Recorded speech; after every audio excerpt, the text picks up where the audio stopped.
cơn thổ là cơn dồn đi cơn giết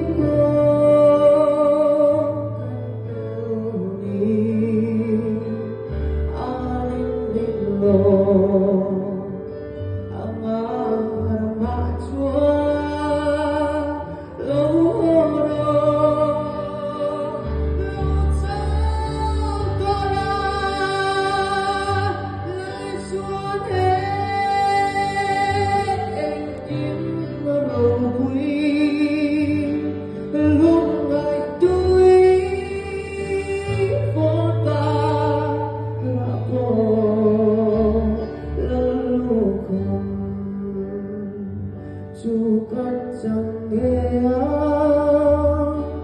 lời Chúa cần duy là Chúa